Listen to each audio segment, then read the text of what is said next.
নমস্কাৰ, মোৰ নাম সত্যজিৎ। তোমালোক কেনে আছা? সকলোৱে ভালে আছে? যিসকল ছাত্ৰ 2026 বৰ্ষ মেট্ৰিক পৰীক্ষাত সাজু হৈছে, আজি আমি সিহঁতৰ মাজত লৈ আহিছোঁ অসমীয়া সাহিত্য চয়নিকা। আজি আমি পাঠ্যৰ পৰা তোমালোকক 2026 বৰ্ষ মেট্ৰিক পৰীক্ষাৰ কাৰণে কমন কুৱেশ্যনবোৰ দেখাই যাম, যিবিলাক কুৱেশ্যন তোমালোকৰ 2026 বৰ্ষ মেট্ৰিক পৰীক্ষাত 100% কমন থাকিব। চ' ছাত্ৰ-ছাত্ৰীসকল, তোমালোকে ভিডিঅ'টো স্কিপ নকৰাকৈ প্ৰথমৰ পৰা শেষলৈকে মনোযোগেৰে চাই যাবা। আৰু যিসকল ছাত্ৰ-ছাত্ৰী ভিডিঅ'টো নতুনকৈ আহিছা, সেইসকল ছাত্ৰ-ছাত্ৰী ভিডিঅ'টো চেনেলটো ছাবস্ক্ৰাইব কৰি ভিডিঅ'টো এটি লাইক কৰি দিবা আৰু কমেণ্ট কৰি জনাই দিবা এনেবোৰ ভিডিঅ'বোৰ পাই থাকিবলৈ হ'লে। চ' ছাত্ৰ-ছাত্ৰীসকল, আমি দেৰি নকৰি ভিডিঅ'টো আৰম্ভ কৰোঁ। আজি আমি সূচীপত্ৰৰ পদ্যাংশ শেষ কৰিলোঁ। এতিয়া আমি গদ্যাংশত যাম।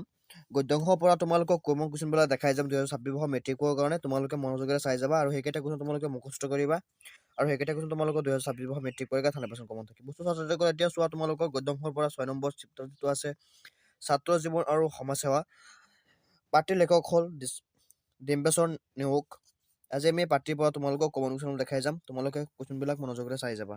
চোৱা পৃষ্ঠা নম্বৰ 29, ইয়াত দিয়া আছে লেখকৰ পৰিচয় ডিম্বেশ্বৰ নেওগ।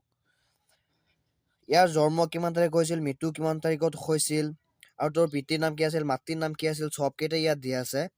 ছাত্ৰ-ছাত্ৰীসকল, তোমালোকৰ পদ্যাংশ গদ্যাংশৰ যিমানখিনি কবিতা আছে, পাঠ আছে, তোমালোকে সেইকেইটাৰ লিখকৰ পৰিচয় আৰু মূলভাৱ, কবিতাখিনি মূলভাৱ শিকিবা। আৰু সেইকেইটা কুৱেশ্যন কিন্তু বহুত ইম্পৰ্টেণ্ট হয়, পৰীক্ষাৰ কাৰণে আহি থাকে, তোমালোকৰ 4 মাৰ্কৰ কাৰণে আহি থাকে। সেইবিলাক তোমালোকে গোটেইখিনি শিকিবা।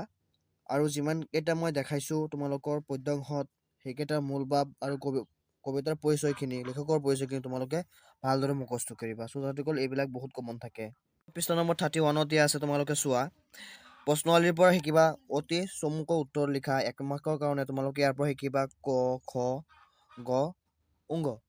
ইয়াৰ পৰা 4টা শিকিবা, বহুত ইম্পৰ্টেণ্ট হয়। পাছত আহি যোৱা তোমালোকৰ কুৱেশ্যন নম্বৰ 3, তোমালোকে চোৱা। এইখিনি কাম তেওঁলোকৰ কাৰ্যকৰী শিক্ষাৰ একোটা পাঠ মাথোন।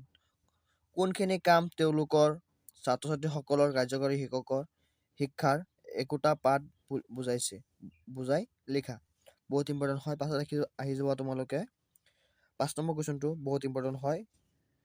গাঁও একাধাৰে নগৰ জনক জননী কথাষাৰ তাৎপৰ্য বুজাই লিখা, বহুত ইম্পৰ্টেণ্ট হয় 5 মাৰ্কৰ কুৱেশ্যনটো। পাছত আহি 6 নম্বৰ ব্যাখ্যা কৰা। পঢ়াই পঢ়ে ৰুৱে পাণ, এই তিনিয়ে নিশ্চিন্তে আন, বহুত ইম্পৰ্টেণ্ট হয়। পাছত আহি যোৱা 6ৰ খ নম্বৰ কুৱেশ্যনটো, বহুত ইম্পৰ্টেণ্ট হয়। খ, গ, ইয়াৰ পৰা এই 3টা কুৱেশ্যন তোমালোকে শিকিবা। 3টা কুৱেশ্যন কিন্তু বহুত ইম্পৰ্টেণ্ট হয়।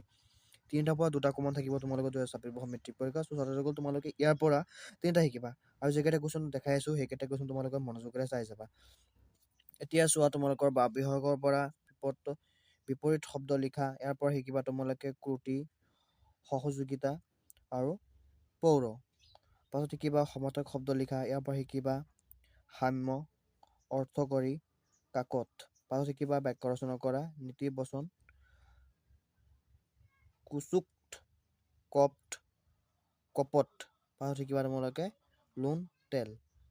ইয়াৰ পৰা একেটা শিকিবা। ছাত্ৰ-ছাত্ৰীসকল, যিকেইটা কুৱেশ্যন মই গাই আহিছোঁ আৰু যিকেইটা কুৱেশ্যন তোমালোকক দেখাই আহিছোঁ, সেইকেইটা কুৱেশ্যন তোমালোকে মুখস্থ কৰিবা। আৰু সেইকেইটা কুৱেশ্যনৰ মাজৰ পৰা তোমালোকৰ 2026 বৰ্ষৰ মেট্ৰিক পৰীক্ষাত 100% কমন থাকিব। ছাত্ৰ-ছাত্ৰীসকল, তোমালোকে ভিডিঅ'টো চাই যদি ভাল পাইছা, তেনেহ'লে তোমালোকৰ বন্ধু-বান্ধৱীৰ সৈতে শ্বেয়াৰ কৰি দিবা, কমেণ্ট কৰি জনাই দিবা। আৰু ভিডিঅ'টো নতুনকৈ অহা ছাত্ৰ-ছাত্ৰীসকলে চেনেলটো ছাবস্ক্ৰাইব কৰি দিবা। ধন্যবাদ। আজি ভিডিঅ'টো ইয়াতে সমাপ্ত কৰিলোঁ।